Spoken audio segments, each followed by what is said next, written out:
Sir स्वागत है आपका। सर किस तरीके की किताबें हैं? आप पहली बात तो आप मुझे ये बताइए, मैंने सुना है कि ये जो सदी प्रकाशन है बहुत सी पुरानी चीजों को लाके उसने इस स्टॉल पे सजाया है। तो आप तो पहले मुझे उस खासियत के बारे में बताएं जिससे इसे सदीनामा कहा जाता है। देखिए, एक बात बहुत तय है कि जो किताब छपती है वो किताब बिकती है। उसके पाठक देश के अलग अलग हिस्सों में मौजूद हैं, विषयों के हिसाब से मौजूद हैं, तो जो छपेगा वो बिकेगा। इसलिए आपने जो बात कही कि यहाँ बहुत सारे पब्लिशर बहुत तरह की किताबें लाए हैं, तो उसके पीछे का जो उद्देश्य है वो यही है। हमारा अपना जो प्रकाशन है उसका भी यही उद्देश्य है। हम कविता, कहानी, गजल के अलावा भी जो विषय हैं उन पर किताबें छापते हैं, शोध कराते हैं। और अच्छी बात यह है कि अपने किताबों को इसके अलावा दूसरी जो अच्छी किताबें हैं उनको देश भर के पुस्तक मेलों में स्टॉल लगाते हैं। यही नहीं, विदेशों में भी जहां जहां हमें सरकारों के हिसाब से अनुमति मिलती है वहां उन पुस्तक मेलों में हम अपनी किताबें ले जाते हैं। हर साल एक दो किताब हम लोग नई छापते हैं, अपनी छापते हैं, दूसरे लेखकों की छापते हैं, विषयों पर छापते हैं और उन किताबों को हॉट केक की तरह बेचते हैं। हम लोगों ने जब पहली बार किताब जब शुरू की थी तो हम लोगों ने एक ऐसे संत के बारे में किताब छापी थी जिनका नाम था लालन फकीर।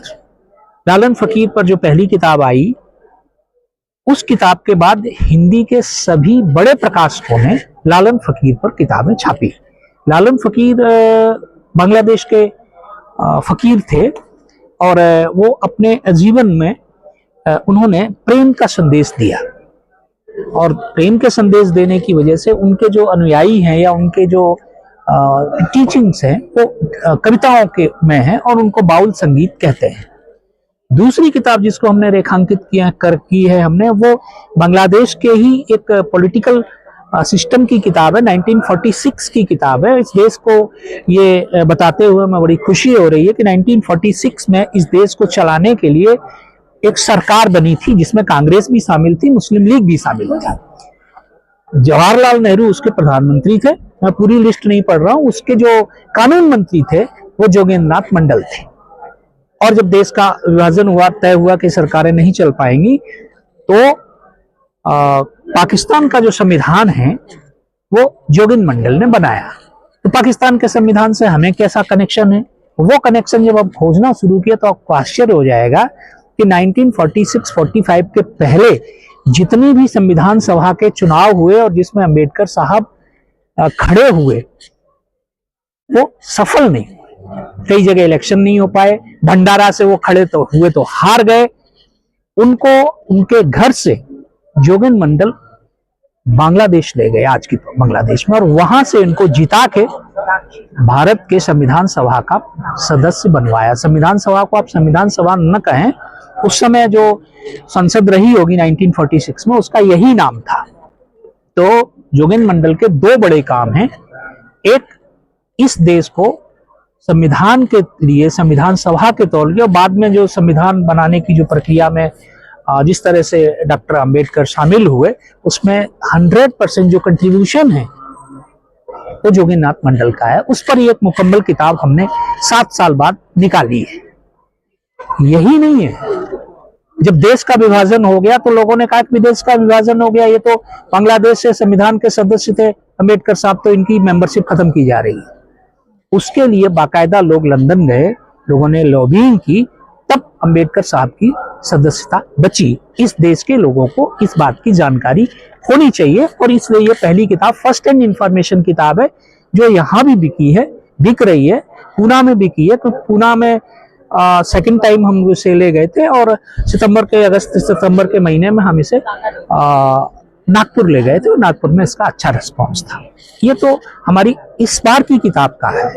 इस किताब के साथ साथ में हम लोग पत्रकारिता के यंग लोगों के लिए सदीनामा पत्रिका निकालते हैं और रोज 16 पेज का सदीनामा रोजाना बुलेटिन निकालते हैं जिनमें देश भर के यंगस्टर्स जो हैं वो लिखते हैं। इसके अलावा बीच बीच में हम इस पत्रिका के अलग अलग अंक निकालते हैं और मैं खुद भी, मुझे बोलते हुए बहुत अच्छा लगता है कि मैंने कभी सागर यूनिवर्सिटी से पत्रकारिता में यूनिवर्सिटी टॉप की थी। मैं कलकत्ता बाद में मेरा कार्यक्षेत्र बना, तो ये प्रकाशन इस तरह की किताबें छापता है। एक किताब का मैंने जिक्र किया, लालन फकीर की किताब का। मैं सारी किताबों की सूची नहीं दे रहा हूँ, जोगेंद्र का दिया।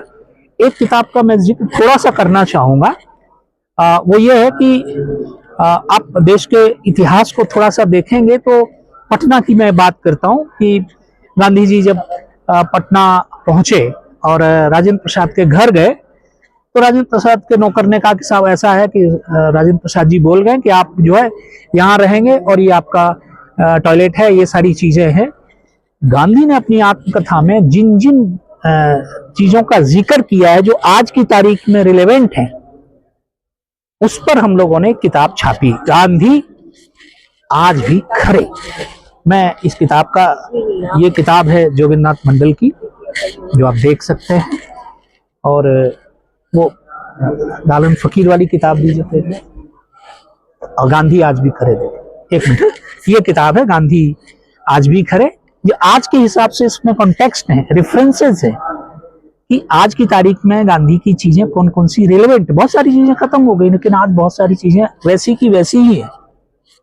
और ये किताब है, ये बहुत महत्वपूर्ण किताब है, साधक कवि लालन फकीर, काल में उत्तर काल में। इस फकीर की खासियत यह है कि ये आत्मा को मानता है। इनके बहुत अच्छे गीत हैं, खांचार भीतरे और चिन पाखी के मुना से जाए।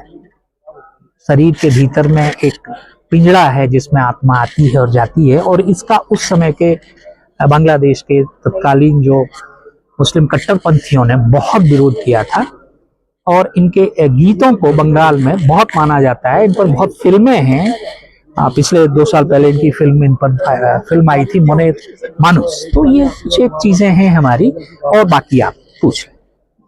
कुछ ऐसी किताबों के नाम बताएं जो या तो मैं उसे दुर्लभ कहूँ, या ये कहूँ कि शायद युवाओं के नजरों से अभी भी वो दूर है, या लोग दरकिनार कर रहे हैं, या उलझे हुए हैं और उन्हें ये पढ़नी चाहिए। कौन कौन सी किताबें हैं? देखिए, एक किताब है मैं नाचियो बहुत गोपाल, उसे पढ़ा। या हिंदुस्तान के चीजों को ठीक से समझने के लिए अगर आप फिलोसफी वाला पोर्शन हटा देते हैं, तो महेश कटारे की एक किताब है काया के वन। वो पूरे देश में अलग अलग जगहों पर राजा भरथरी की जो भोगी घटनाएं हैं उनका जिक्र है, और बहुत महत्वपूर्ण किताब है। और एक ये किताब है महेश कटारे की भवभूति कथा। भवभूति कथा अपने समय के नाटककार थे, और जिन्होंने रामायण पर बाकायदा एक अलग से नाटक लिखा है, उत्तर रामायण। ये 2 किताबें मुझे हमेशा लगती हैं कि ये बहुत जरूरी हैं। और एक चीज का मैं जिक्र करना चाहूंगा, वो ये है कि हमें अपने जो व्यंग्यकार हैं, हरिशंकर परसाई हैं, उनकी रचनाओं को पढ़ना चाहिए। और एक आखिरी बात नहीं कहूंगा ऐसे में, एक चीज मेरी बड़ी महत्वपूर्ण मुझे लगती है, ये इस किताब का मैं जिक्र कर रहा था, महेश कटारे की ये किताब है, वो ये है कि किस तरीके से हमारे लोगों ने अपनी समय में अपनी प्रतिबद्धता के साथ लोगों को बचा के रखा था। विशेषकर पत्रकारिता में प्रभास जोशी की जो परंपरा है या बाद की जो चीजें हैं, हमने जिस बात का मैं जिक्र करना चाहूंगा कि आज की तारीख में बहुत बड़े पत्रकारों में छजलानी जी का नाम है। छजलानी जी इंदौर के थे और नई दुनिया निकालते थे। छजलानी नई दुनिया अब नहीं रहा, नई दुनिया वेब दुनिया में बदल गया, और नई दुनिया को किसी बड़े अखबार ने खरीद लिया। मैं उधर नहीं जा रहा हूं, लेकिन जो यंगस्टर्स हैं उनको हिंदुस्तान की पत्रकारिता के इतिहास को भी पढ़ना चाहिए। मेरे साथ सुविधा यह है कि मैं बंगाल में हूँ, और बंगाल में पत्रकारिता का 200 साल का इतिहास में बहुत सारी चीजें हैं जो बंगाल में मौजूद हैं। उदंत मार्तंड हमारे यहाँ से निकला, और 1911 तक हिंदुस्तान की राजधानी कलकत्ता रही। शिफ्ट होते होते 26 से 27 हो गया, और उसके बाद तो वहाँ की कलकत्ते की जो चीजें हैं पुरानी हैं, वो आप आएँ। और कलकत्ते में नेशनल लाइब्रेरी है, जाहिर सी बात है कि हर तरह की रेफरेंस बुक्स मौजूद हैं। तो चाहेंगे कि जो पाठक हैं हमारे, वो हिंदी साहित्य की तमाम महत्वपूर्ण किताबों को पढ़ें। धन्यवाद।